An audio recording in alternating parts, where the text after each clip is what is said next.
State Bank and Trust has been invested in Winfield and Marion County for more than a century, and today we remain deeply committed to meeting the needs of local families and businesses with excellent financial products and friendly down-home service. But more than that, we're dedicated to supporting the growth, success, and well-being of our community as a whole. Because when it comes right down to it, there's nothing more important than community. And just like our outstanding city officials, police, and fire departments, you can count on State Bank and Trust to help make Winfield and Marion County a great place to live for everyone who calls this area home. Let Pollard Motors in Winfield assist you with all of your automotive needs. With over 50 years in business, our company is built by trust and integrity and Larry's love for the people. Stop by and see Heath or Chip, or call us today at 205-487-3020. Lee Hines here, owner-operator of Alexander's Heating and Air Conditioning. We've been family-owned and operated since 1954, proudly serving Marion, Fayette, and Lamar County. We are carrier factory authorized dealers, but service all makes and models.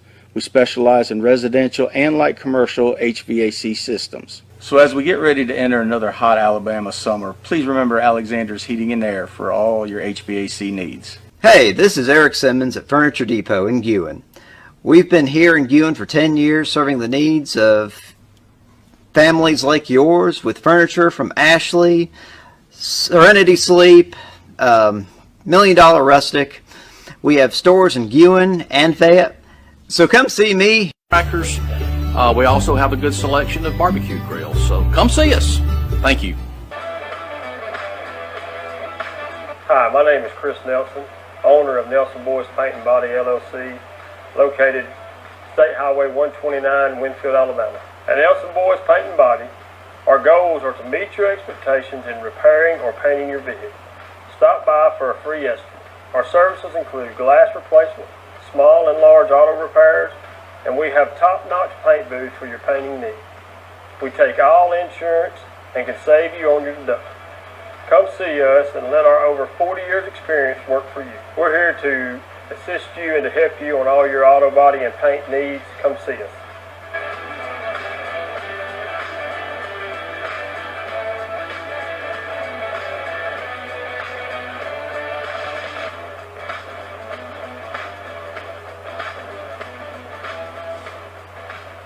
Plan your perfect stay at the Holiday Inn in Guin off of I-22.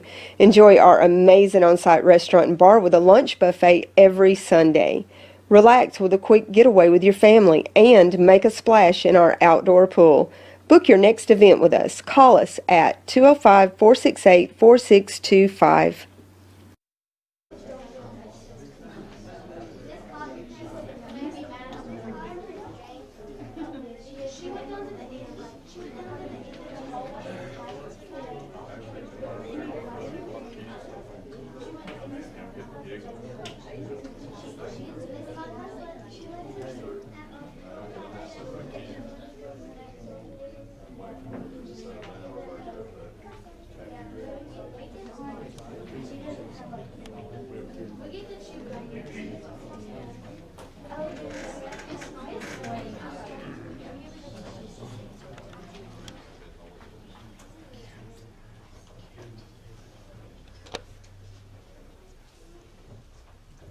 Let's pray. Gracious Father, we thank you so much for this day you've given us. We thank you for all the many blessings you've bestowed on us, dear Father.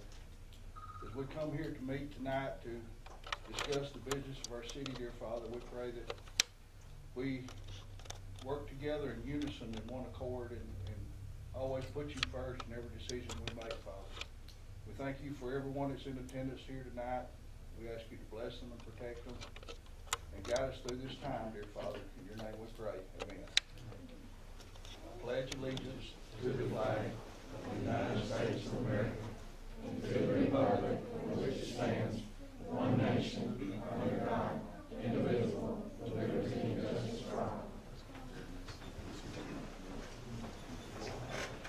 I'd like to welcome everybody to the Winfield City Council meeting August 16th.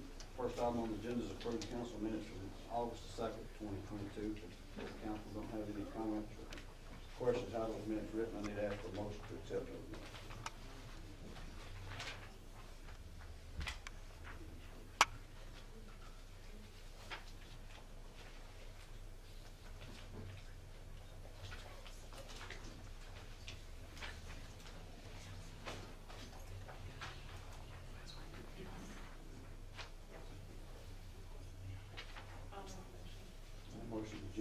second.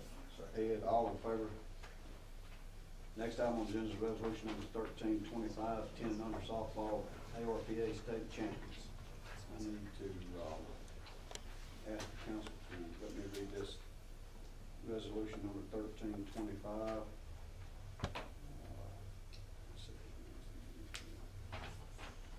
Whereas the 2022 10 and under softball team have distinguished themselves in their sport and have brought honor and recognition to the city of Winfield, and whereas the 2022 10 and under softball team, under the direction of head coach Shay Barnes and assistant coach Britton Lights and Brad Burrows, have won the 10 and under softball ARPA state champions. And whereas the members of the 10 and under softball are Heidi Claire Vaughn, Presley Emerson Burrows, Mary Artman. I'm gonna have to have more help with that. RTM.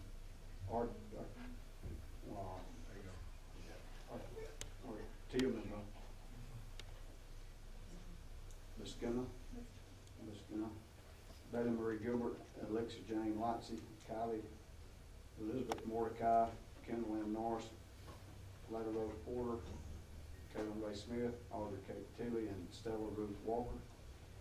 Whereas the 10 and under softball teams accomplish their contributions to the city of Winfield and the residents and the citizens of the city of Winfield have been recited herein, for which the city and its residents shall be eternal grateful. Now therefore be it resolved, the mayor and the city council of Winfield, Alabama, that this resolution be adopted and presented to the coaches and players of the 10 and under softball team, commending them to 10 under ARPA state champions for their leadership, accomplishment, and contributions they have made to the city of Winfield through their success in obtaining this title.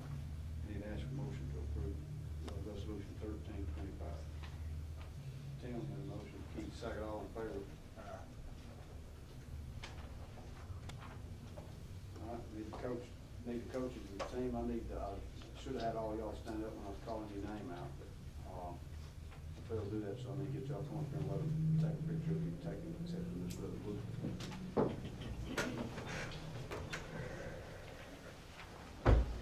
Coaches. Brad. Get all the coaches there. Britt. Get up there, Britt.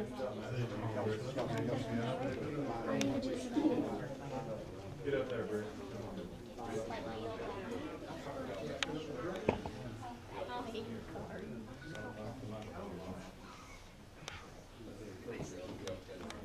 Bailey, you're taller. What? Wait, was I ready? What is this? Okay.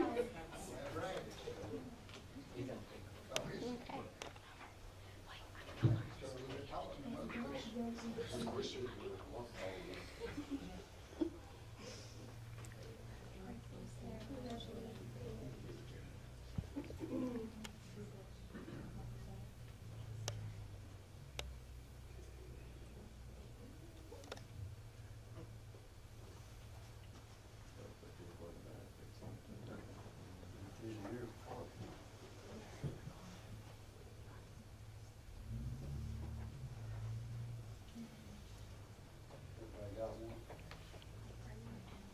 Here you go. Thank you.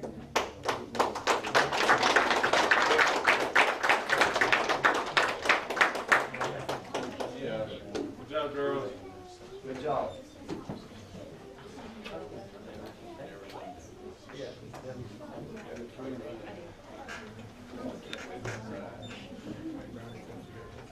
I was playing one day. When you have a little time.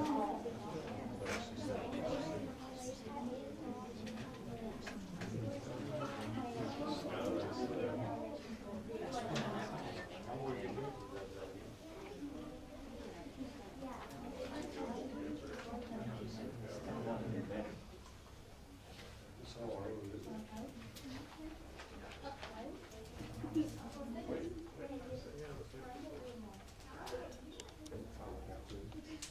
I should have stayed.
Next item on the agenda is Board of Education Superintendent Mr. Randy Tumlin. Randy, if you want to go ahead and step up here and speak on behalf of the school. Yes, sir. Okay, before I start, congratulate Jen and Bart and girls and everybody that's nice to be able to recognize their names. Look quite cute this year. Mayor Price, City Council, thank you for letting me come. I hope y'all have this in your board packet and have a chance to look at it. But I am speaking to you to address a partnership between the city and Winfield City Schools to have an officer that would be a visible presence in our school and be on our campuses. Take it a little backwards in time.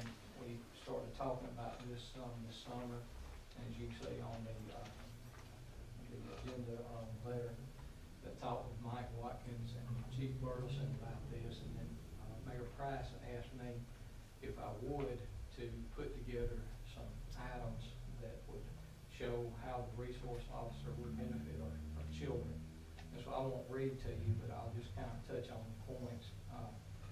First and foremost, as it says, this to ensure the safety of our children, our faculty, and our staff. And of course, our children are our most precious interest that we have in our school district.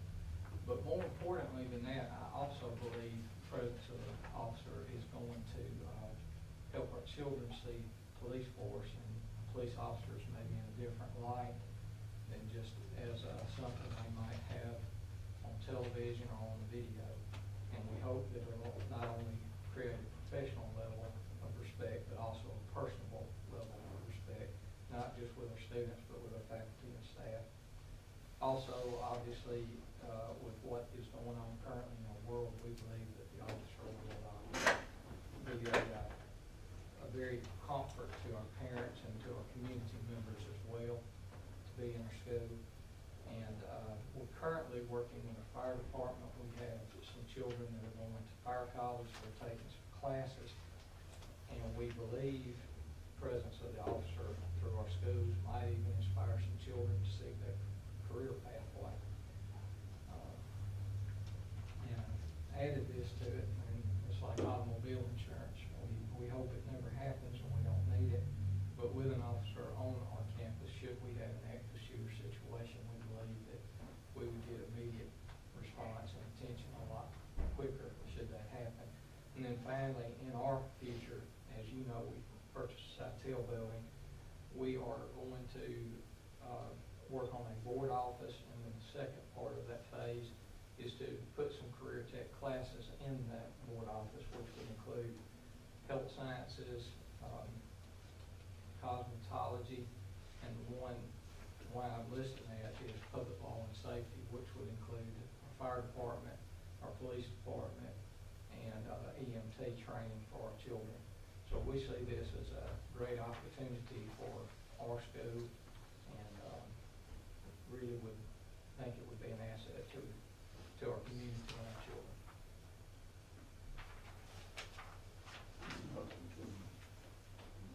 Any other questions before Mr. Tony sits down for discussion about hiring an officer, putting an officer, I don't think, he wants the officer to visit all three campuses all through the day from 8 to 3 o'clock, 8 in the morning to 3 in the afternoon, periodic different time, changing the time between the three schools. Correct. It didn't want to say that, but more often than not, a shooter can be from the student body. And if an officer on Monday goes to the elementary, middle, and then the high school on Tuesday, he's at the high school, middle, elementary, there is no pattern, and no one would be able to know what the routine of that officer is. And so that would give a measure of care for our people to know that there was no rhyme or reason to the pattern. One officer to. We're asking for a officer, and he's I asking believe for one officer to visit all three campuses through the day at different times, and he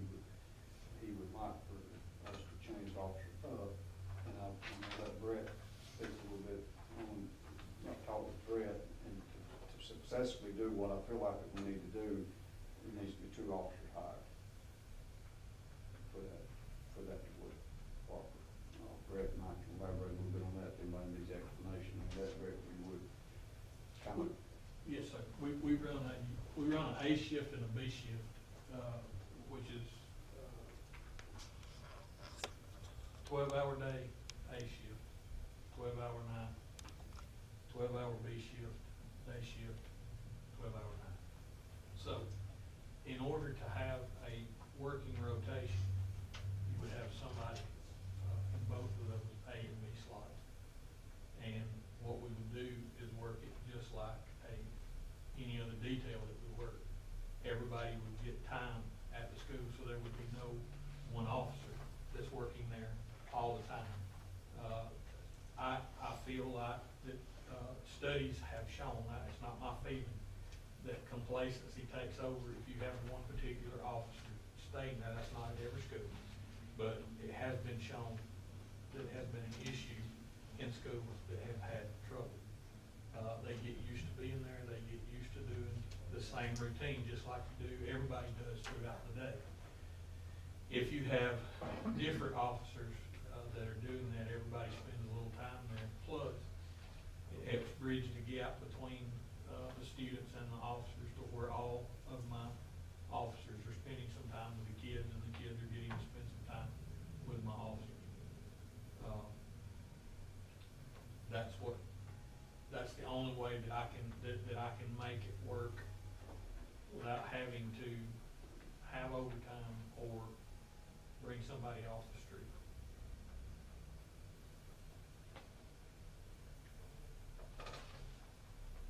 Anybody got any questions for either one?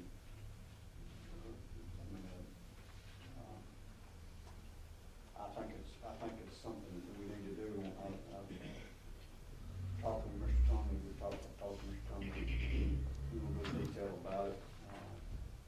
And the situation, like I said, the way things are, I feel like that it would be very beneficial. And I've talked with Brett, and I understand the fact that we need to make 2 hires to make that possible for that to work like we need to. And I'm totally agree with what he's talking about, the places about getting comfortable with different things and being the same old routine where it needs to be changed up. And I have spoken with Mr. Tomley, and if in case there was a catastrophic something that happened where the officer would need to possibly be at another location, they were understood that officer may have to leave the school to help tend to anything else that Brett might need assistance with. It would be where the school, would understand that Brett would make that call if he needed to pull that officer from that position that he's at the school. He understands that. We don't ever know what's going to happen, when it's going to happen, or what, but in that case, if something did happen, Mr. Tony in the school understands that that officer may have to leave that position for a time of whatever gets a situation that may occur under control. The school has, I don't think he says here, but the school is willing to pay for one officer's salary in the hire to make this possible, to make it where we could justify the school willing to pay. But I think Mr. Tillman and the board may correct me if I'm wrong, may have set amount, which I think that might need to be discussed about the amount of what it's going to cost for an officer.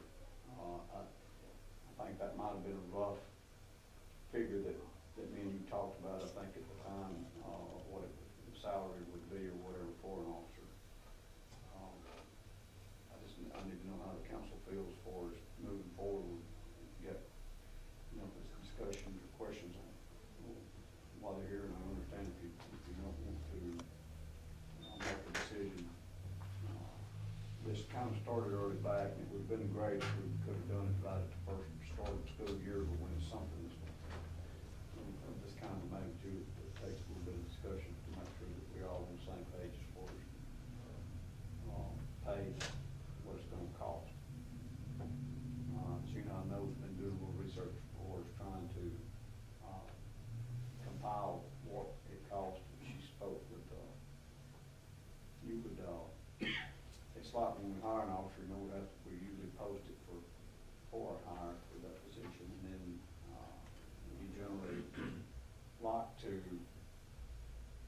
parents send them to the academy and let them be working as they're going through the academy instead of trying to hire from a different department.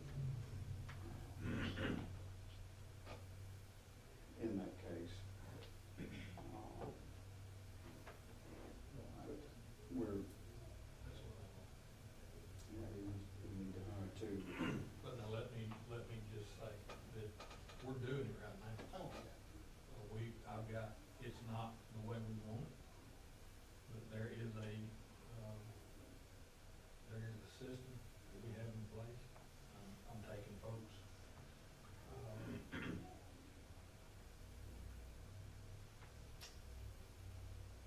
There's a system in place. You got two people that you want to hire? I do not.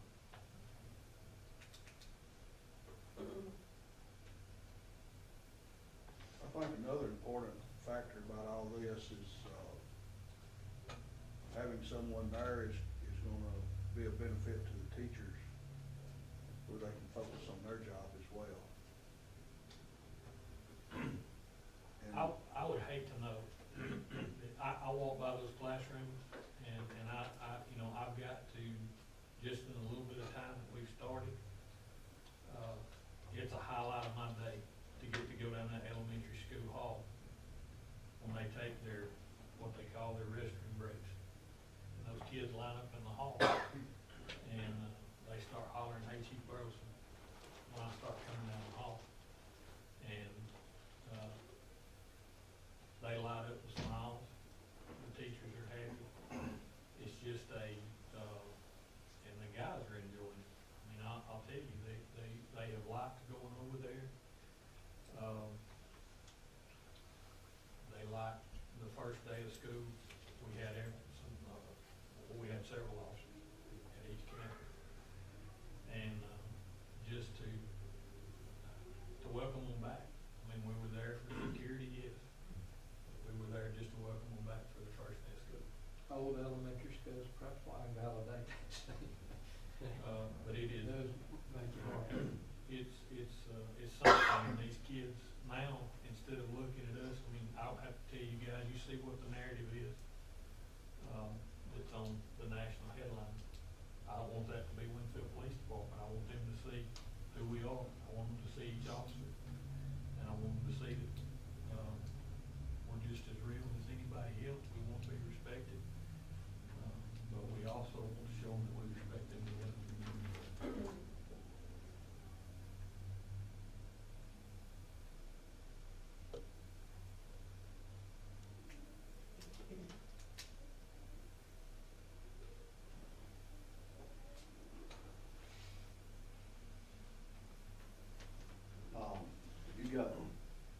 Gina, have you got figures, Brett could probably tell me what it costs the city to, for us to, I don't know, send a police officer to the academy. Just what you've compiled here.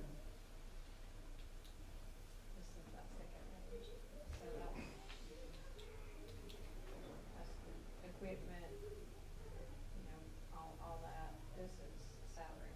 Yeah, I knew what salary you were, so we're going to come up to what it cost us when we make a new hire. This is what it's going to cost. Roughly. Yeah, it's rough, depending on. Everybody got a copy of this. Pass it around.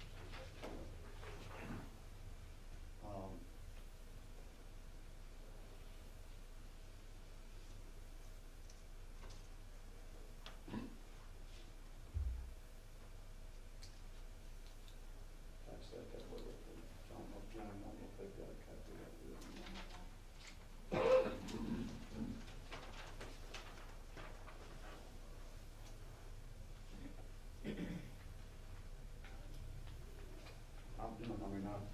I've done research. I think for the city,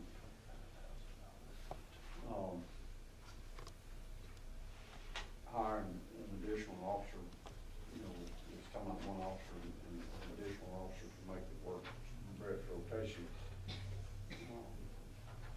The city we can withstand hiring another officer.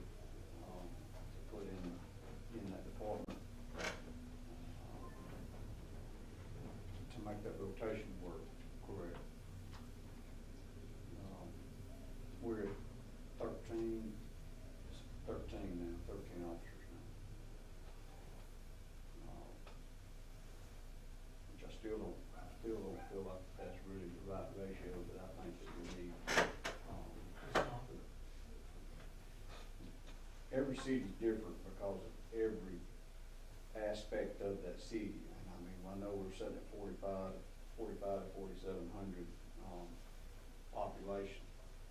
The ratio, 13 officers with that ratio may be okay in a different setting, but with us, with what we've got with I-22 north of us here in our city limits up there, and the different things that's happening, I don't really agree with our ratio per officer per ratio to the amount of people and the distance and things that they go. So I feel like that we've needed to, prior to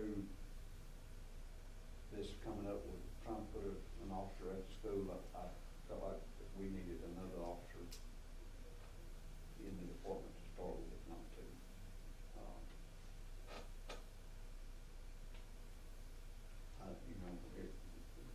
Equipping that officer, I took all that into consideration. Patrol cars, different things. I mean, I think we're financially sound enough that we can make that additional hire to make this rotation work. Initially, when I talked to Mr. Tomlin, the figures, I think we're going to work with the school board possibly to look at the figure that we had talked about to, because we put the, sharpen the pencil and put it to paper what it's actually costing per officer to get the officer trained, to uniform and equip that officer. I think we need to take that into consideration, but we'll be having to do it times two. I appreciate the school's concern and willingness to work with the city to try to make this happen, because I think it's a benefit for both parties. The city working with the school working with the city to try to make this happen. The school's got a big budget, a big project going on, with what they're talking about with the Sitel building. That's a 5-year plan project. I think the way you've got that laid out for that to come to pass. We've been very fortunate for these incidents that we've had at the school, but I think that we need to stay ahead of it before. I don't want us to be saying we should have done this. I think we need to learn from everybody else's mistakes in these other schools, that we need to stay ahead of that plan and know that we're not exempt from those problems.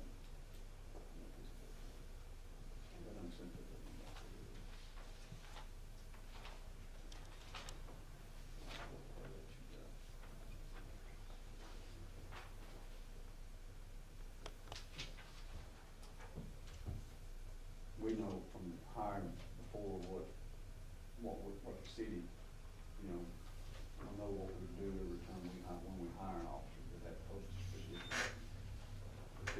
Two officers with that posted, two officers. We take applications. I'm not saying that we wouldn't take already qualified applicants, but I'd like to see the council to vote and not only take qualified, that's already qualified applicants, but also take maybe qualified applicants for the academy to move into that position. I think Brett kind of likes that idea. I hadn't talked to him about it, but I think you're on board with us doing that as well. But just to be clear, there'll be no, Chief Carlson will be solely in charge of the extra officers. Am I correct? There'll be no stipulation from the school side as far as the officers they pay for? I mean, they'll be under my command. Okay. Yeah, they'll be police officers, they'll be APO certified, and they will fall under me. Any correction, discipline, anything that will come from me. For our local community.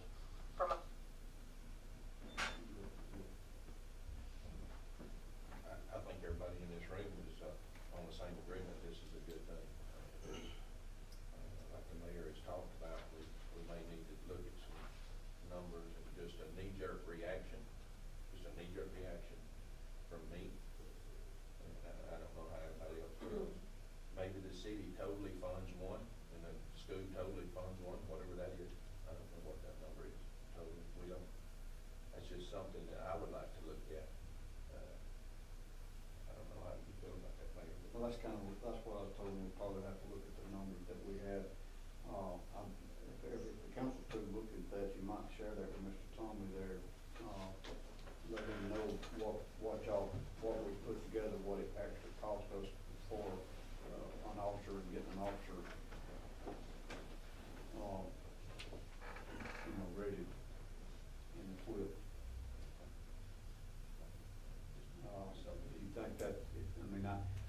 what I'm gonna do is I'm gonna ask you if you, I think you've got two board members here, I believe, but I'm gonna ask you to take and get the board to okay that. I'm gonna ask the council if the board okays what the figures that we've got, if the council will be willing to, support another officer, in that position to make that rotation work. Because the numbers are a little different than what we talked about, and those are pretty hard numbers. I think we can live with those numbers that we've got there for what it's gonna cost. Because we've had several hires in the last year or so, we know those numbers very well. May I ask a question? Because I don't know, because what me and Mr. Tommy talked about was, these officers would work for the school for 9 months, and then they would come back to me for the 3 off months. Is that, I just want to make sure that that's discussed.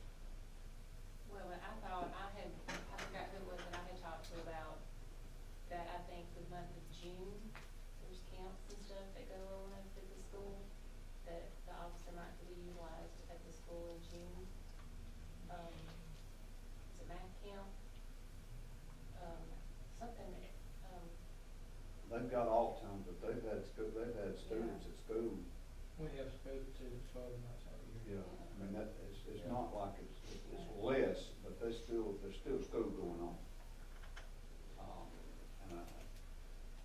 and I know there's still. Well, I'm just trying to decide here what, I'm not gonna have that officer those 3 months. The way we're approaching it, the way I approach it is that officer, we're gonna count for that officer at school for 12 months unless they are on vacation, the school's shut down, the school's not open, that officer won't be at that school.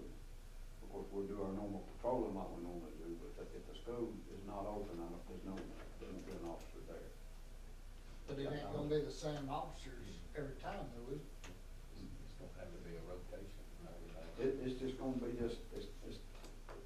he's gonna, by placing 2, it's not like it's gonna be a police officer.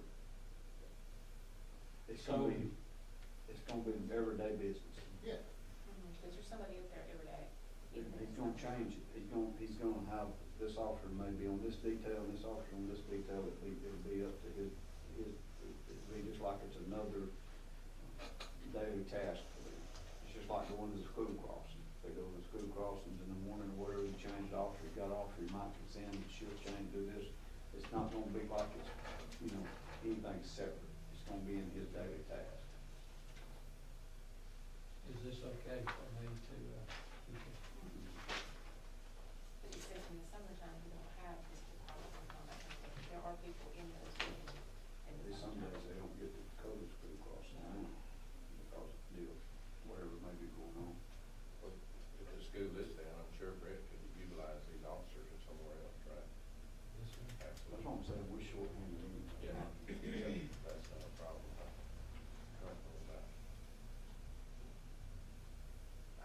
I would think that they would fall under the city, and we would just dispatch them, right? They will be. They wouldn't be falling under really the school.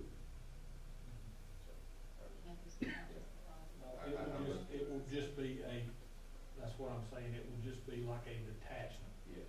A detail that day I will have to do a schedule to who is working. Right. Just like, they will still have to work a 12-hour day. Right. They will come out just like everybody else comes, it's just at, 7 o'clock or whatever time it may be before that. Whatever quitting. They go there and whatever quitting time. Right. And then they go. And then do their after, other duties. that's correct. Right, absolutely, that's what I'm saying too. But 5 to 5 will be their, 5 A to 5 P will be their work time.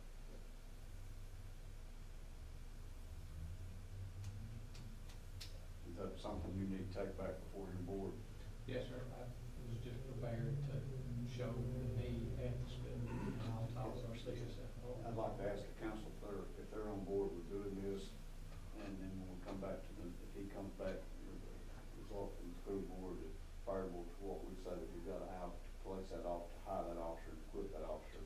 If, for 2 officers, I need to ask go ahead and possibly ask for a motion to, pending on the hire of 2 officers, let him, we can post it, but it's gonna be, we need to post it, and it may take a little while after posted to go through the interviews and make that hire.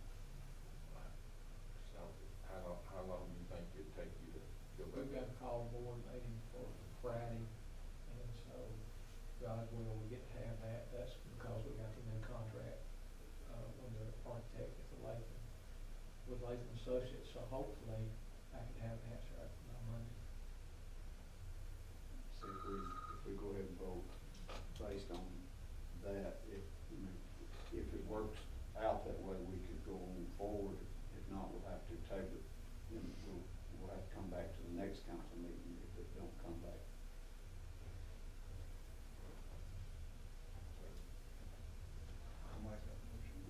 Got a motion for us to go ahead and, pending on their decision Monday, that way we'll post that position if they agree to what we say that it's gonna take to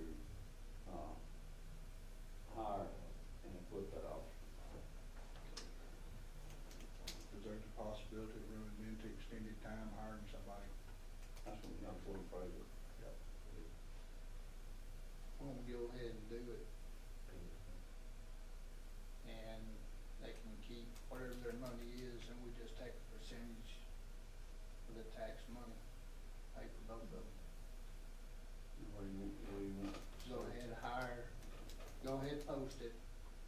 That way we don't have to wait on them, and take a percentage of the tax money to pay for both officers. So you want the school to pay for 2?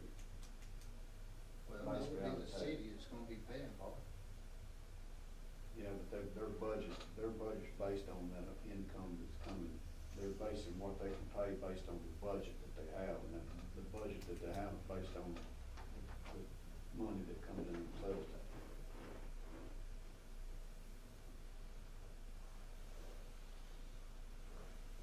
I think that'd be something that you'd want to revisit at another time instead of trying to do this with this officer.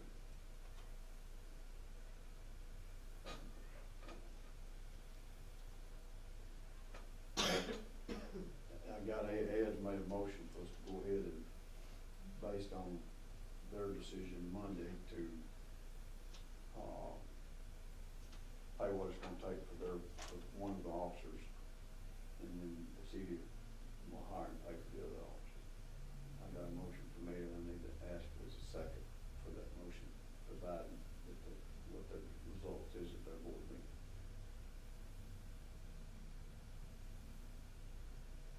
James made a second. All in favor for us to go ahead and do that when the outcome of their meeting. So you will let us know, we're at a standstill waiting to hear back from Mr. Tony and the board. When we hear back, if it's favorable with the numbers that we say that we've got, we'll move forward with posting that position to make that hire. If not, we'll come back to the council with another plan B, I guess, for us trying to make this work. Sure. And we appreciate what you're doing with us right now. We appreciate the cooperation. Sounds good to me, and that's what we'll do. Thank you, Mr. Tony. Thank you. Next item on the agenda is library board appointment and job position status change. I got Gina, Gina, here on the second row, and Gina on front. On the board appointment, I'm gonna have to ask that we table it to the next meeting because we weren't able to have our board meeting last Friday to vote. So I don't have that. So I will ask to be on the agenda for the next meeting. We should be able to get our meeting in for that one. But thank you for letting me come in this evening. What I am proposing is I've struggled for the last year and actually a little over a year trying to fulfill a part-time position. Just actually recently have I started getting any qualified applications in. And over the 18 years, it's just been, you know, part-time positions tend to just, we have a lot of turnover. It's hard to just, you know, keep sometimes in those part-time positions. And I have, I sit at one full-time employee and the 3 part-times. And we also have the seasonal employee. I don't have the seasonal employee any longer either. She didn't get to work any this year, and I didn't, you know, look to fulfill that position either this year. We are getting back to our normal traffic since COVID, and we are getting ready to, the patrons and the community have been asking, and so are we. We would love to get back to our after-school programs, our Saturday hours and our Saturday programs, which is hard to do at this moment. But so I would like to propose that if we could, one of my part-time positions, I would like to see if we could bring that to a full-time position, giving me 2 full-time employees and 2 part-time. I crunched the numbers with Mike in the budget, and with the normal budget that I've had for the library for the last years, with the combination, when we took away the custodial hours and combined that with my part-time aide, that lessened some of those hours. And then taking the seasonal hours that were budgeted, we came up, including having the insurance and benefits, it will not increase the library's budget to move the 1 part-time position to full-time. And that is also just as, I'm asking just for that position to be a full-time at just normal 32 hours. Occasionally, of course, she may work more because of, you know, if I have somebody out on vacation, sick, leave. And then that would allow me with this other part-time position not to have, it's hard to fill the hours I needed. That way I can, it's easier to hire more of like what applicants I'm getting, school age children, or people going to college because they just want to work. I would need just that afternoon and Saturdays. The afternoon hours would help with all the afternoon programs and work on Saturdays. And more than likely would help with the turnover because you get, you know, people stay for the full-time position more than they do with the part-time.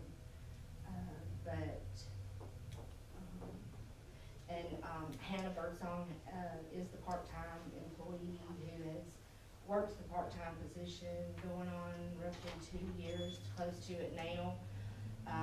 She basically is who helps me with planning our programs, doing the social media, our website, and a lot of that, I mean, that takes a lot of time. And she's very devoted, but it's needed to be able to bring back a lot of the needed and wanted hours and programs that the community has been requesting. And it just, like I said, it would help with a lot of the turnover. I think it's deserved, and when we figured out with the budget that it wouldn't increase my part of the budget that has always been, you know, approved, and it is, I'm pretty sure, fitted into the rough draft for the new, yeah, we fitted it, you know, because it didn't increase it with those, and it leaves me with basically the same amount of hours to keep dividing up with the other 2 part-time, which is the one would actually be more like just a fill-in and just work a few hours after school to help out with our after-school programs, and then just work that Saturday hours. Has your amount of patrons got back to where it was before, prior to COVID, or is it hasn't reached the, you know, like we were, before COVID, we could average Sunday, you know, some weeks like 90, you know, patrons a day. But it's teetering now, anywhere between, depending on the day, you know, 45 to 70. So we're steadily increasing those numbers. But we're constantly being asked, when are we gonna be back open on Saturdays? And, you know, the kids and the parents wanting the after-school programs, the Saturday programs. The kids are asking for those, like when we, you know, did the Legos and, some other of our, D&D games. They're really wanting those back.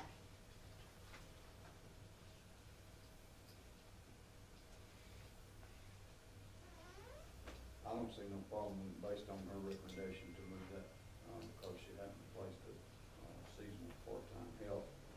And according to the numbers here, where Mike did the budget, looks like about $600 something difference, possibly even the difference of the two yearly.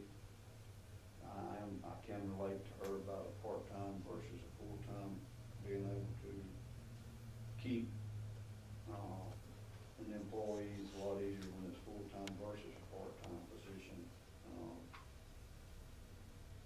She's had to come to us 2 or 3 times about replacement and, you know, written hires because, you know, people going on. How long has this, that when you move into a full-time position, how long have they been with you as a part-time? It's going on 2 years. And she's like, you know, showed very interest that she loves the job. She's even starting to take some online classes that, you know, has to do with the library career. This is something she's wanting to do. She, you know, she keeps up with our website. She does all my website maintenance. I basically gave her like my program planner. It's kind of, you know, like she's, you know, she helps me plan the programs.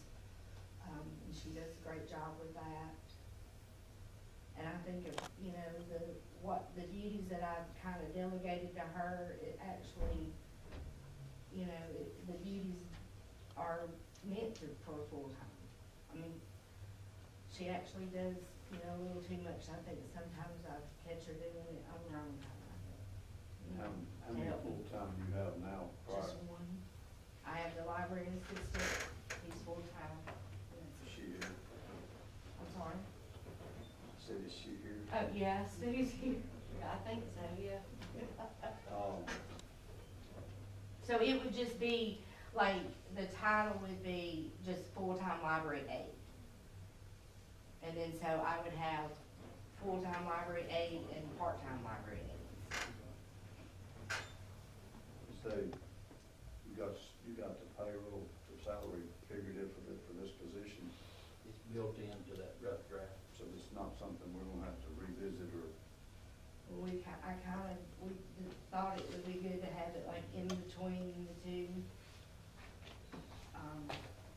I got it right here. I don't know if you want me to say it out loud or, but I was thinking that would be in between and start out in the top out. And it would be that would be between the library assistant and the part-time library aide. How many hours does a full-time employee usually have?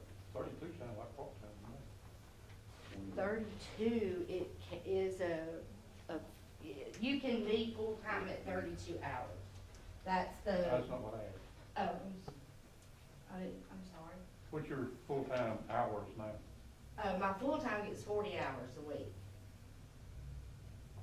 But I was budgeting her at the 32 on a normal, you know, on a normal week. I could, you know, that would be good, and that would be budgeted, and 32 is lawfully, can get benefits and be considered full-time. And occasionally she would be more than that because of filling in, you know, if myself or Sue's out on vacation or, you know, if somebody's sick. Does 32 hours count as full-time time? 32 does. 21.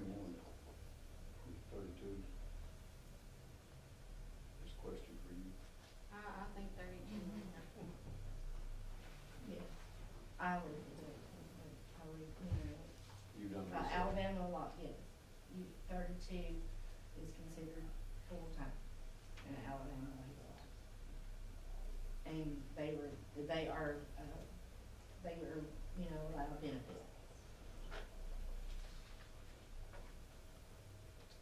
And I can see what James' question is are you leaving off the 8 hours to stay under the budget? Within the budget, yes, I was trying just to push in the budget and just, you know, not go over. I mean,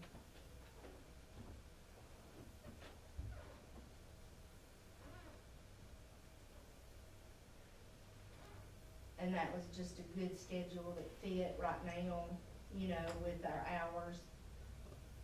You know, what days that she would just work, you know, Tuesday through Saturday. I don't ever ask Brett or any other departments how they're gonna handle a shift or whatever, but if you start back on Saturdays, it's half a day on Saturdays.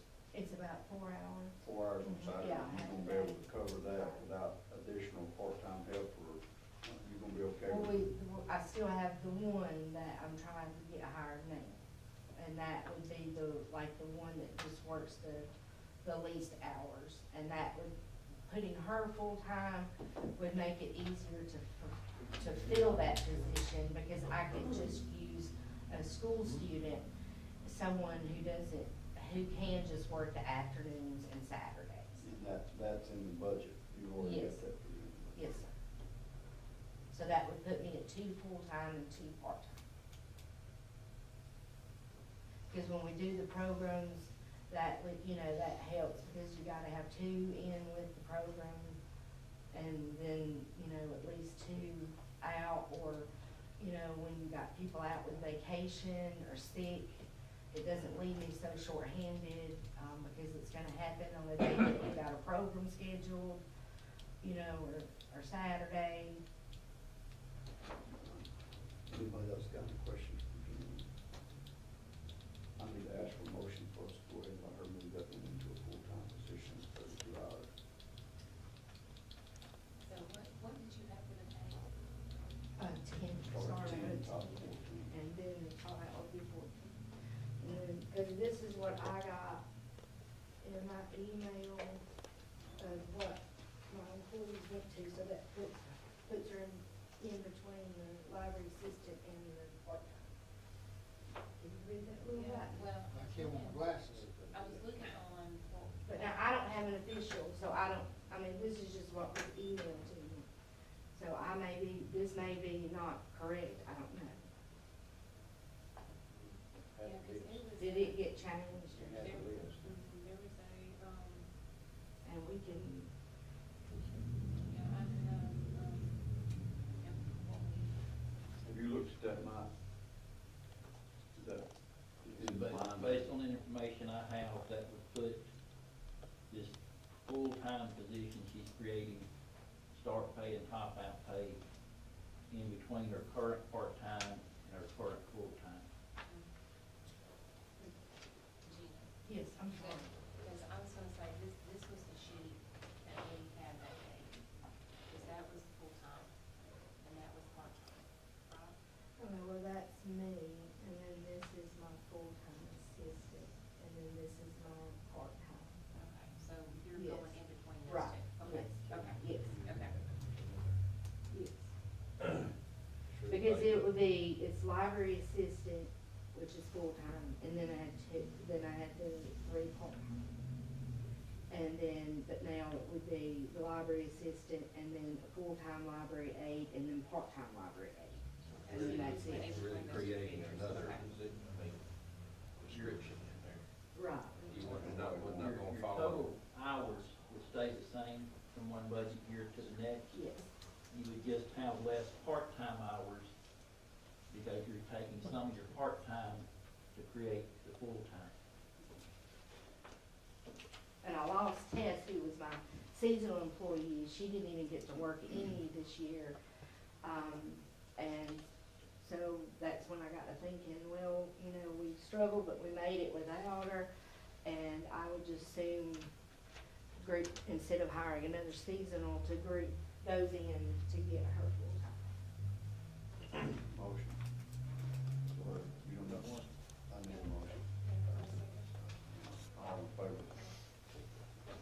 And do this, like when, at the next, beginning of the next payroll, or do we need to wait till, the fiscal year? I mean, I have it in the budget the rest of this year, but I was gonna leave that up to you, since you do the payroll. I'd like to do it at the start of the payroll period. Okay, so just start it at the next beginning of the payroll period. And then I just wanted to, I'll pass this around, I just wanted to give some little good news that we had a great summer reading with our first indoor, getting to after COVID. We had a pretty good turnout, and we also got featured in the state newsletter for our program ideas, and so I thought y'all might like to see that we got featured in the state library. So that was something good. But thank you guys so much. Appreciate it. Thank you, Virginia. Thank you. Next item on the agenda is rescind resolution number 1323, award contract for antique mall from Pollard Construction. I think as a council, we've had a discussion and talked to the council. Everybody understands what's going on with this, the way this played out for us. Really, I guess the council, when we first brought this in, we felt like that we had a say in who got awarded the bid, but as it turns out, the council, mayor and council had no say in it. We were just used as a body to accept the bid and award to the low bidder. I'm gonna ask Todd, if he will, to elaborate a little bit on that before we take any action to rescind that, where you'll understand the whole reason behind it, if you would. Can you hear me there, Todd? Yeah, I can. Can everybody hear me? Yes. Yeah. Angie gets food. Can everybody hear? Yes. Yes. Did you hear us? They said yes. Can you hear me now? Yeah. Yes. We hear you well. Okay, okay. I apologize for having to appear this way, but trust me, Angie and Councilman Posey are both really glad that I am appearing this way, because we've had COVID this week, my entire family. Wife got it first, then a day later my daughter got it, and then a day later I got it. So y'all really don't want me there. But I wanted to say a couple of things and make a few remarks, because I feel primarily responsible for what's going on and what we're having to do. I want the council to understand that. I don't take what I do and the advice I give to the council, I don't take that lightly. And I try to give the best advice I can give. I had personal preference in this, we always do. When we can award a contract to a local bidder, we want to do that. We won't, because when we spend our money, our tax money, we like to spend it locally.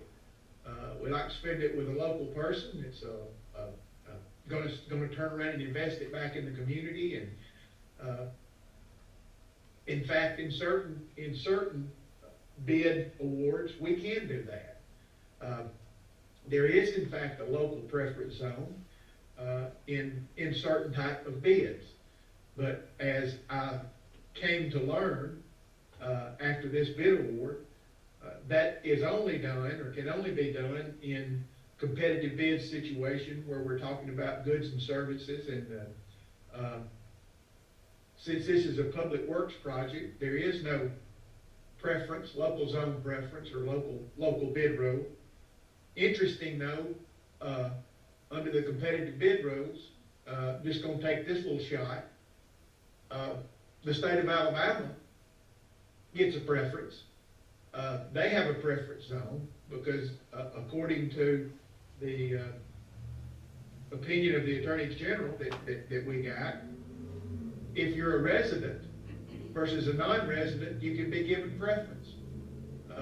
So that's great for the state of Alabama because they can award it to a state of Alabama contractor. doesn't really help the city of Winfield, because, if you've got a local bidder and you've got somebody from Mobile, they're both resident citizens, so, the state of Alabama gets the money spent in the state of Alabama, but we don't get a benefit of it. So I'm a little, when we spend our money locally, we support our school, we support our hospital. A lot of the money gets spent locally, backed by that contractor.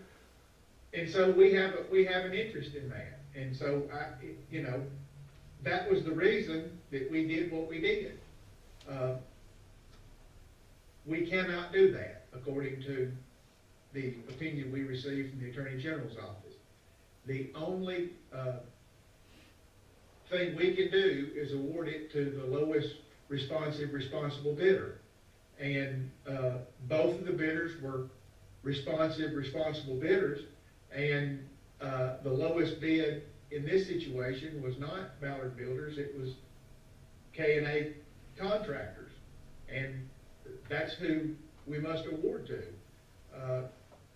We applied the wrong metrics, so what I'm asking is basically that we rescind the previous award, reopen the bid review process, and re-review the bids, and then based on the fact that the low bidder is actually KA Contractor, we award it to them.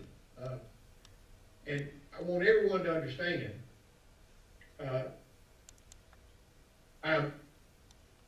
I don't want anyone to assume that we had a problem or there is a problem with either one of the bidders. Both of the bidders will provide good service. We're more familiar with one than we are the other, and they're local bidders, so we wanted to go with them. I don't want to read anything into the fact that we went with a local bidder over KA. We did that because we thought we could, and it was a local preference, and that's what we wanted to do. Based on my conversations with our consultant, and based on the fact that they're doing work already in Winfield, KA is a responsible bidder and can do the work. So I don't want anyone to think that we were saying there was anything wrong with them. It was just that we wanted to award it to a local bidder. But we can't. So we can't apply that metric or that element to the bids. We must look at the bids equally and evenly, and we can't give one a preference. And when we do that, KA is the low bidder, and we must award the KA. So I'm asking for a resolution to rescind the previous award, to reopen the bid review, and then after we reopen the bid review and review those bids, we will then see that the low bid is KA Contractor and award it to them. And that's like I said, the Attorney General's office has told us, and I'd like to thank Tracy Estes, our representative. When this first came up, realized there might be an issue. Tracy made contact with the Attorney General's office. We didn't have time. Didn't need to go through a formal Attorney General's opinion process.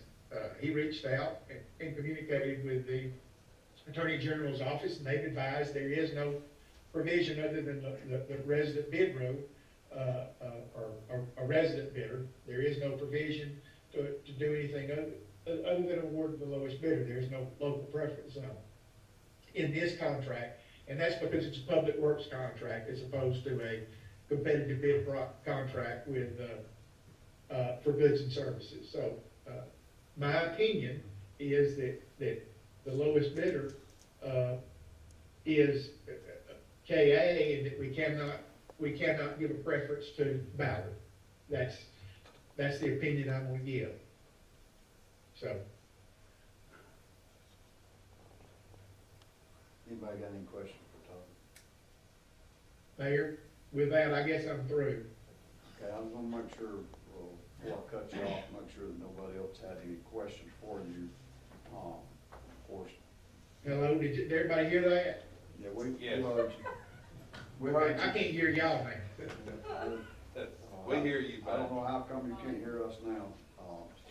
Just everybody start shaking. Maybe a good thing, sometimes he talks too much.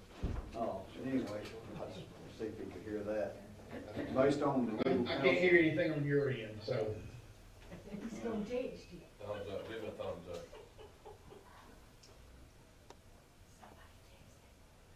okay, based on, our legal counsel's advice, I'm gonna ask for a motion to rescind, resolution number 1323. Where we awarded the contract that night, last council meeting, for Pollard Builders. I'm gonna ask the council to rescind that resolution. Rescind that resolution number 1323, taking that award away from Ballard Builders. I need to ask for a motion to rescind that. Keith, and I need to ask for a second. All in favor? All right.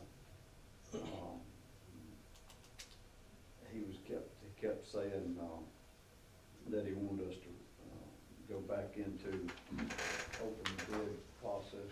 You have those bids here, which I know in my heart anyway, so no matter it is. We had two bids come in. We had one bid from KA Construction out of Tuscaloosa, I believe out of Tuscaloosa, Alabama. Their bid was $399,000 to bring the Antique Mall building back up to operational status. And then the second bid was Ballard Builders here in Winfield, and their bid came in at $399,525. It's $525 more than what KA Construction was. Pass it around if you need to see it. So based on Todd's recommendation, Attorney General ruling the status on this, I'm going to ask the council to approve resolution number 1326 to award the contract for the Antique Mall to KA Construction. I believe it's an 18-week period, construction period. After this award, commencement date, when, I guess you're representing KMA. Yes, sir. When would you be able to start that construction?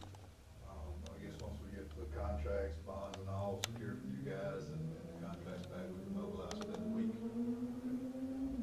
Since we're already here, we're already working right here at the middle school, so we already got crews here, so it'll be pretty easy just to mobilize over. I need to ask for motion to award this contract 1320. Can I just make a statement or ask a question? Yeah, go ahead. And then, in this, I have no problem with KNS. I have no problem with that. I'm excited to have a building back. There are some red flags that really bring a lot of attention to me as far as how the award went or how the bidding went with this. I'm also concerned as far as what we're going to get done with the building. I've got the specs. I don't understand all these specs. We've got an engineer, we've got an architect, we've got an insurance company that compiled all this information. I've been the player for 8 months, living through hell, trying to keep a business going. We're playing now with who's going to get the bid contract. Whoever gets it, I want them to treat the city fair because they own the building. I want them to treat me fair because I own the business. I do have a little inside information as far as with the past resolution that's just been taken out, that I don't have to totally clean out a building, and I don't know about KNS, and I hope they'll work with me, and everything will be fine. But all this is just whatever this architect and whatever this engineering firm says on this piece of paper. They go by the specs. I hope they'll work with the business and the city in a good way. From what I understand out here, we're gonna get partial windows and and partial framing and partial repairs to the front. I would like the city to see it. I would love to have seen it match. I would love to seen all the damage that we've had from 8 months of water leaks in the roof that have caused additional damage that's not on this sheet. I've quit my job, guys. I've quit my job in order to keep a business going in Winfield. And it's been 8 months. I quit it 6 months ago. I'm paying full rent and using 2/3 of a building that is successful. And the other thing is, I don't know about air conditioning. I don't know about all the different things. I want the city to succeed. This is their building. I'm just the landlord. But the thing is with this, I hope all this is good information, and I hope it's making the council aware of some of the things that have been going on for the last 8 months. We had an insurance company that basically said, from what I got from the engineer, this was gonna be a $600,000 repair. But the insurance company is very much interested in getting that at $400,000. That's a red flag to me. That's something that scares me, that we won't get what we need done. It might be the specs, but it scares me. I'm just a business guy. Y'all are the council, we've got lawyers, you know, I'm not an engineer, I'm not a you know, someone that can read a blueprint and tell you just what it is. But just keep all this in mind, you know, in this new resolution, in this board, in this contract that we're given, that we can get things done to the specifications that y'all want, and I can continue, hopefully continue in business in a good building. But I do know that we've got problems all the way through the ceilings in all 3 buildings. I do know that as far as the windows, if we just replace a few, we're gonna have different, we aren't gonna have the same fascia all the way through in that, and that would be up to K&S. And you know, I'm hoping that is gonna be good for y'all. And that's pretty much all I wanted to say, but just wanted you to be aware how an outsider's looking in, but also a guy that's kind of got a vested interest in what's about to take place. You're here as a consultant for the insurance company, correct? Yes, sir. Now, he's got me concerned a little bit if it's gonna change the appearance of the way that building was in the front. It's not in the front. All of the windows, the original budget did include replacing all of the storefront, taking the older single panes and replacing it with all new storefront. We reevaluated that considering the set value of the insurance coverage on it. And now the repair includes replacing all of the glass in the existing framing, with exception of one section where the aluminum framing was damaged beyond the point of being repaired. So that one will have new storefront framing. It'll be just a clear anodized aluminum framing. It'll be similar. It won't be the exact profile of that older aluminum framing that's there. That's not in the market anymore. So the appearance in the front is gonna be basically just like it was to start with, but. Yes, sir, except for a different profile where the damage was on the one. One thing bothered me a little bit about the whole process is which I understand that municipal insurance is handled a different way than my insurance is with my building and my different things, you know, which I've got an insurance agent that's on the council, which he gave, you know, can elaborate sometimes how insurance deals in different work, but it's, you know, replacement cost and actual cash value. I understand how all that stuff works, because I've insured buildings before where I was able to lower my insurance by not wanting to pay the actual cost of replacing that building versus, putting it maybe back to a different standard. But on this particular, on our particular insurance with this building, did we have a set amount of coverage on that building? Yes, sir. What was that set amount, do you know? 437,000 and some change, maybe 437.5, but that's Okay, about right.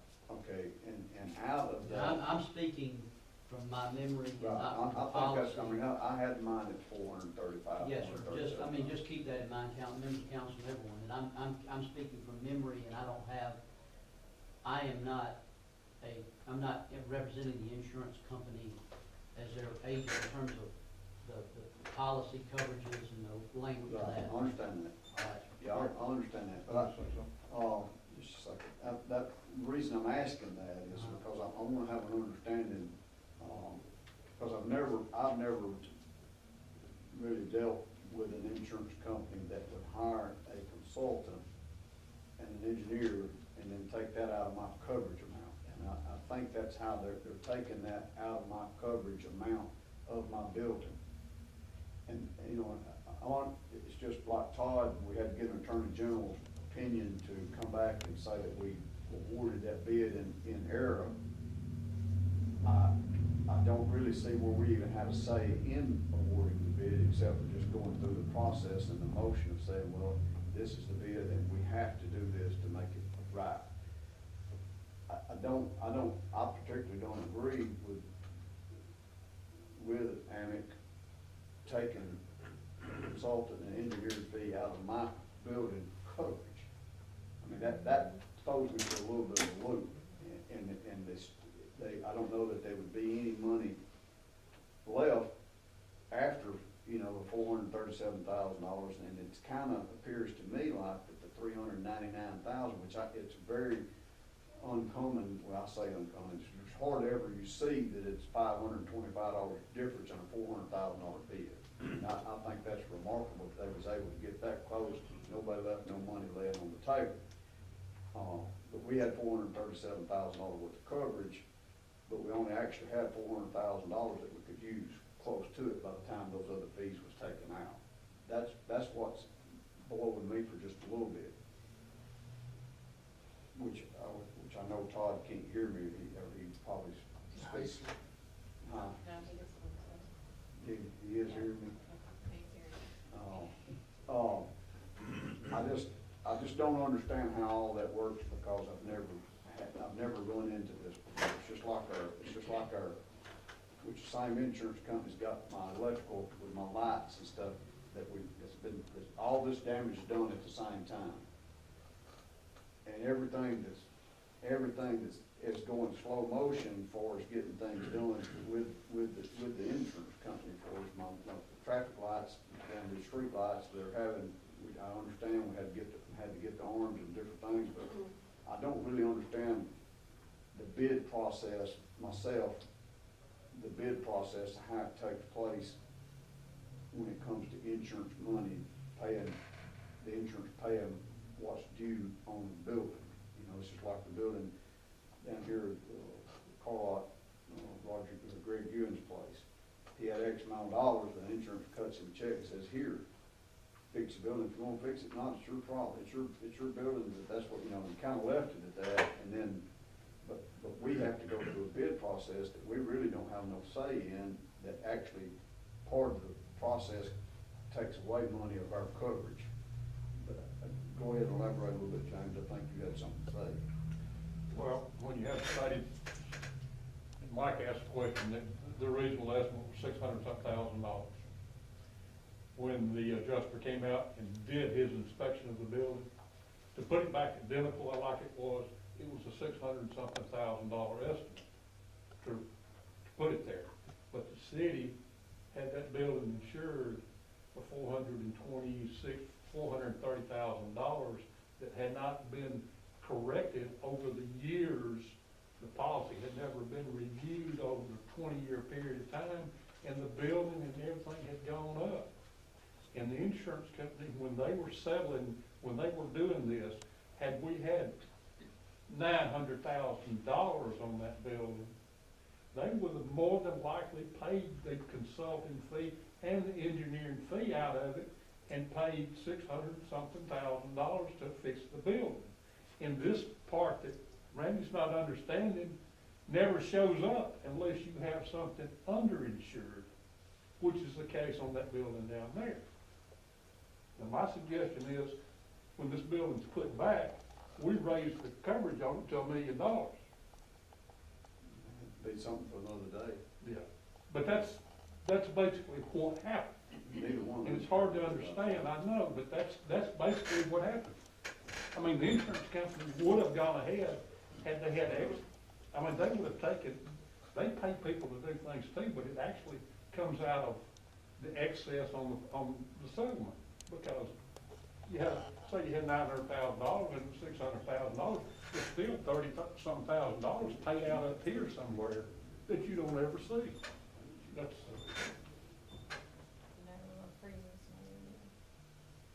Yeah, I mean, it's a given that that's a third of that building, and there's 2/3 of it that's up here that we're probably not gonna do a whole lot to, so it's a given what he's saying, we might wanna increase the coverage, but I'm sitting here thinking, I didn't set the amount of coverage on the building. But the previous administration evidently set the coverage amount. It was probably 15, 20 years ago when the building was became the city.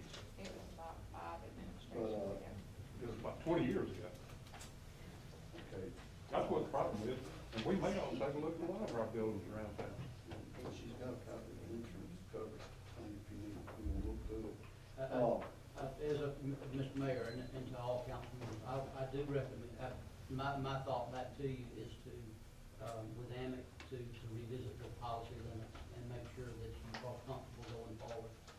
And also, we can revisit the history on this claim, and maybe I can, maybe enlighten them to how the different steps that we went through in validating the value, and also whether or not the building was structurally sound or a complete loss. We can do it, but we can walk through that process if you care to. Oh, yeah, I mean, it's just like we got a creek, you know, it runs through underneath the bottom of it, you know. On the far side, yes, sir. Yeah. I've seen that. I've never seen nothing like that, but,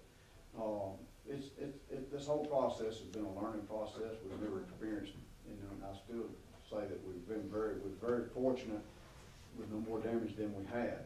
I mean, I'd hate to deal with what Hackelberg went through, you know, in 2011, but we're gonna learn from it. You know, that's the main thing to learn from it. It's just like not knowing how the bid law applies to public works and different things for as a local bid.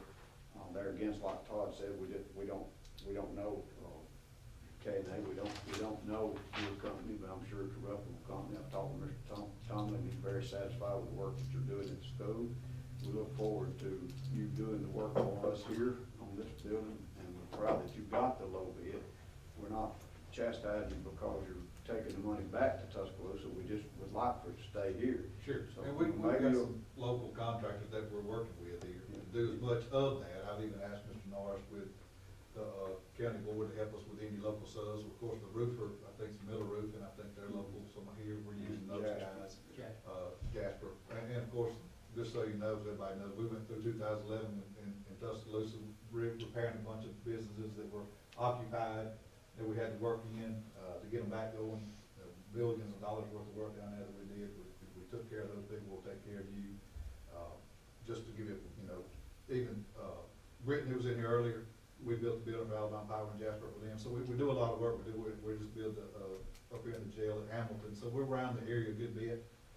We've got local, 2 of my boys, one lives in Ewan, one works in Nauvoo. So we have a little bit of a local presence. We're trying to work up in this area some more. So you got some, you know, if there's any local guys here that we don't know of, we'd love to solicit to help us on this project. We'd love to reach out to you guys and let us know for that. But like I said, we're doing work at the middle school. We just got the project with the new board, so we're going to be here at least for another 10 to 12 months going forward. So anything you can help us out with, we'd be glad to have to try to keep it here local for you.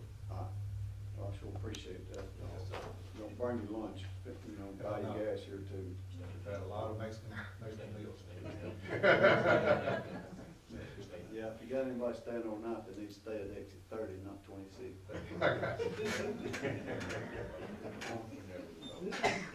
know we get that. Make sure everybody's through with the questions.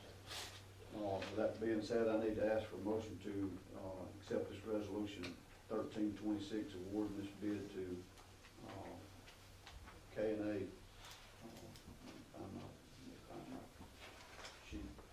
Angie's been cutting it up over here. K&A Construction out of Tuscaloosa. But on the terms of events, I need to ask for a motion. All in favor? All right, well, right here it is. Like I said, we look forward to having y'all here in town and working. A lot of times, I'm going to go ahead and throw a little tidbit in there about the school, which we're trying, which you know, the school changes administrations a lot of times like the city does. When we got a city mayor and council, and then we got a school superintendent and a school board. And a lot of times they change that superintendent, and they do, this superintendent may do things different than this one, and that school board may do them different. There's one thing that I really, really push, and you know, I'll keep pushing as long as I'm in it. I've been in business here for 38 years in Winfield since I was fresh out of high school up here in Winfield. And I like business, I like traffic, I like seeing different places, and it brings more to the city when that happens.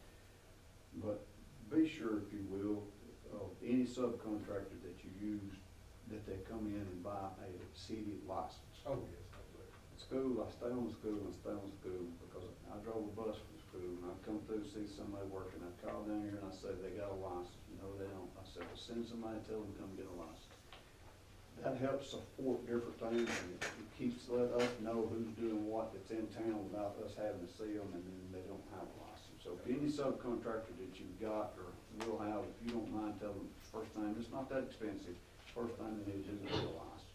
And what we can do also, we'll do with the schoolwork that we do, we submit a subcontractor list, and we can do that to you guys, so that way you know who's working, that way you come by and you see, make sure that they've come by and got their license. Because you know, which I'm sure as many businesses and things that you've done in Tuscaloosa and things that you've named off that you're working on, you know about building inspectors.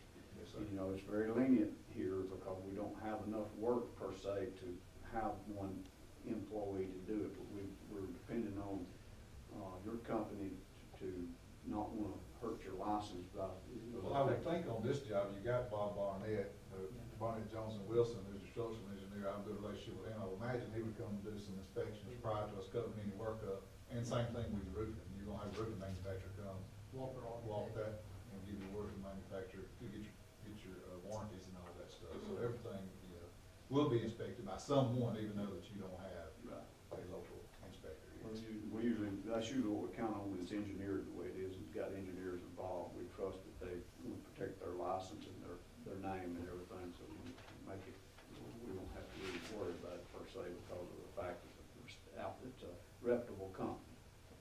But I appreciate it, and then we look forward to y'all being here for 18 weeks, I guess. Longer than that.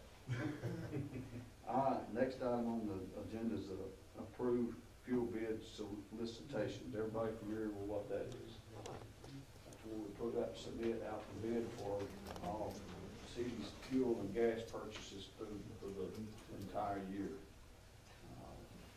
Mike sends out all licensed petroleum people. He submits it, mails them paperwork, and they'll have it turned in by next council. They'll actually present it at the next council meeting to open. And I don't know that we even had to take action on this, but we probably need to. This is asking for us to be able to send that out for bid. I think that's for motion to submit that. I'll make the motion to send that. All in favor? All right, the next item on the agenda is old business. James, you got an old business? Ed? The cleanup day coming up in October. City cleanup day? Yes. Is there some particulars about that? I've got a group want to come and participate in that. Yeah, I've got a group too. I may may have said something, I thought that was in September, might be October. The cleanup week is in October. I don't remember the exact dates. Don't have any specific information right now. It's something Rob and I have talked a little, you and I have talked a little, but we'll have something a little later on, more detail. Okay, what we need to work on, if we're gonna advertise cleanup day, we need to know what the city's gonna do for, is helping individual citizens in town, what the city's gonna do for a cleanup day for them, to make, for per se, dumpsters, which would be household, or we're gonna get extra dumpsters from Pace, we're gonna allow them to take it to the street, we're gonna pick it up later. I mean, that kind of stuff needs to be addressed in my, we need to know how we're gonna handle our self-cleanup day, what we're gonna offer. Different things, but we're gonna address that at a later date, I guess. Yeah, Rob and I will get together on that. Maybe second meeting in September, give us about a month ahead. Try to have something to present. That's good. You got anything else?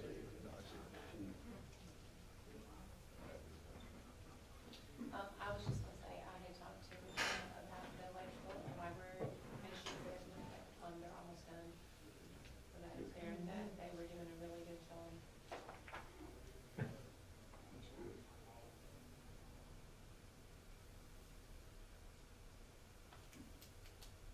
While she's sitting there, I'm gonna just have to ask her, how's things going? It's not finished.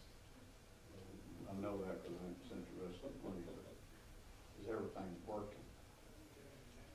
Everything's working, there's no hand washing scene, which makes it difficult for health department regulations. And why, or is that something that they hadn't finished, or is that something that hadn't been finished? Yes, sir. Is it on the agenda too, Ben? Yeah, it's on the point list. Okay. Who's doing it? Contractor, you want to do it? Subcontractor, I mean, contractor, thing. If you will, Angie, we got that list in the office. Sorry, it's on your emails. Yeah, they revised it since the first one that was sent out. Has anybody been back? I have talked to the contractor and we have crossed off some things. There are several that the handicap bars are not placed back here, which is a safety issue. But the email that I got is current. I'm not sure, but if not, I'll make it current. If anything been marked off of it, I need to know. All right, nobody else has got any other old business? I need to ask for a motion to pay the bill. Second, Ed, all in favor? Need to ask for a motion to adjourn. Second, all in favor?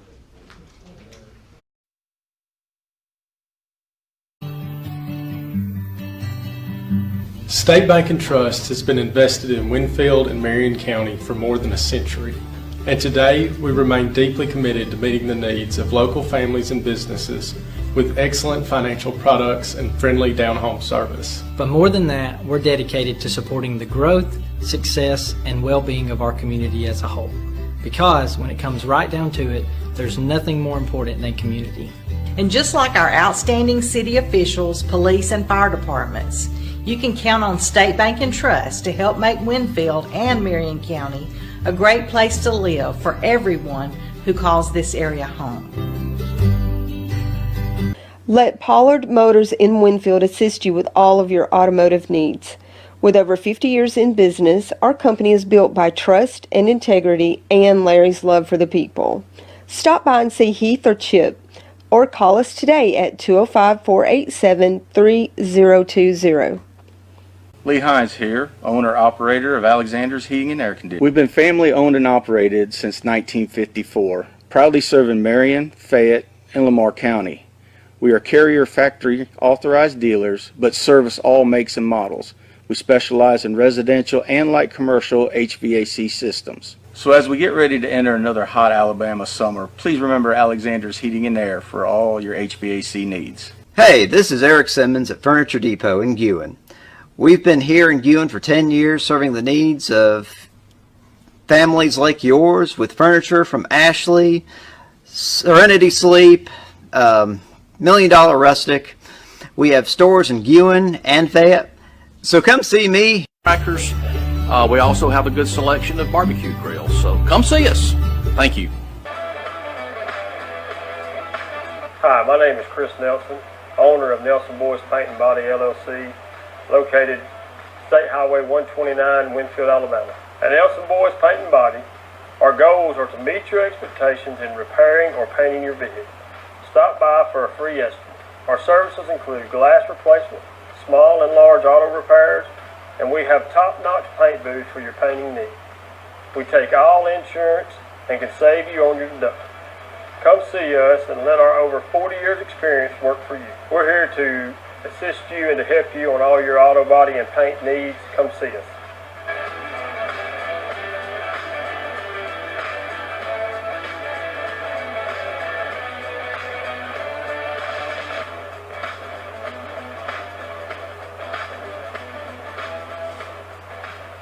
Plan your perfect stay at the Holiday Inn in Guin off of I-22.